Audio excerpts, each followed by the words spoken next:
IPL का वो काला बिजनेस या धंधा जो हम आम इंसानों से छिपाया जाता है। आईपीएल बिजनेस कैसे करती है और हर एक टीम पैसा किस किस तरीके से कमाती है, सच्चाई जानकर हैरान हो जाएंगे। आईपीएल जीतने वालों को 20 करोड़ रुपए दिए जाएंगे, लेकिन कप ना जीतकर भी हर एक टीम कई 100 करोड़ रुपए कमाती है। और अब उसके पीछे का राज का होगा खुलासा। एक टीम पैसे कैसे कमाती है, ये जानने से पहले हमें थोड़ा आईपीएल और बीसीसीआई के बारे में जानना होगा। बीसीसीआई एक प्राइवेट कंपनी की तरह है जो आईपीएल को मैनेज भी करती है। बीसीसीआई के अलावा आईपीएल के 3 और अंग है। पहला जिसमें टीवी दिखाया जाता है, दूसरा आईपीएल टीम्स और तीसरा है स्पॉन्सर जो एड चलता है। आईपीएल की गवर्निंग बॉडी बीसीसीआई के पैसे कमाने का एक मेन तरीका टाइटल स्पॉन्सरशिप। अब इस समय टाटा आईपीएल चल रहा है, तो आईपीएल का टाइटल स्पॉन्सर है टाटा। आईपीएल के शुरुआती सीजन्स में डीएलएफ इसका टाइटल स्पॉन्सर था। इसके बाद ये पेप्सी, फिर वीवो और ड्रीम 11 आईपीएल बना। ये कंपनी टाइटल स्पॉन्सरशिप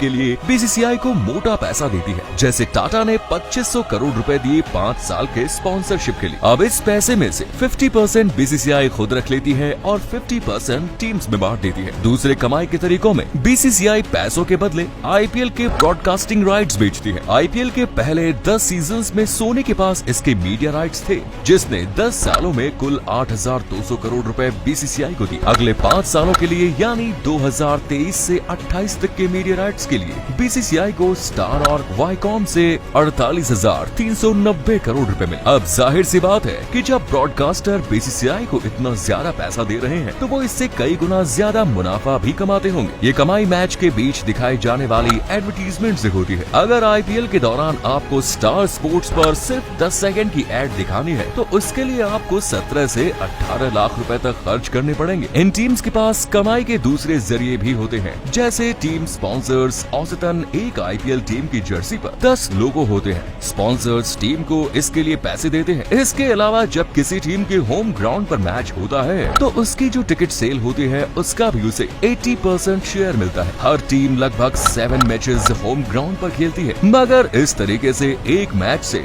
4 करोड़ रुपए तक कमाती है। इसके अलावा आईपीएल विनर को 20 करोड़, रनर अप को 13 करोड़, क्वालिफायर को 2, हारने वाली टीम को 7 करोड़ और एलिमिनेटर से बाहर होने वाली टीम को 6.5 करोड़ रुपए मिलते हैं। इस प्राइज मनी का 50% ऑनर्स के पास चला जाता है और बाकी बचा हुआ खिलाड़ियों के बीच बांट दिया जाता है। एक खिलाड़ी ऑक्शन में तो पैसे कमाता ही है, पर अगर वो आईपीएल जीत गया तो उसे और कमाई भी होगी। लेकिन एक टीम ओनर को असली फायदा इन सब पैसों से नहीं, बल्कि टीम की ब्रांड वैल्यू से मिलता है। अगर कोई टीम आईपीएल जीतती है, तो इससे उसका फैन बेस बढ़ता है, जिससे स्पॉन्सर्स उस पर्टिकुलर टीम की तरफ अट्रैक्ट होते हैं। यानी ब्रांड वैल्यू जितनी ज्यादा होगी, वो उतना पैसा कमाएगी। इसके अलावा टीम के साथ जुड़े हुए इंडिविजुअल्स भी इसकी ब्रांड वैल्यू बढ़ाते हैं। जैसे एक भी टाइटल ना जीतने के बाद भी सिर्फ कोहली के कारण आरसीबी की ब्रांड वैल्यू काफी हाई है। इसी तरह शाहरुख खान जैसे सेलिब्रिटीज जब किसी टीम के ओनर होते हैं, तो भी उसकी ब्रांड वैल्यू में इजाफा होता है। इसके अलावा कई टीम्स अपने शेयर्स भी बेचती है, जैसे सीएसके में 6.04% स्टैक एलआईसी का है। इसी तरह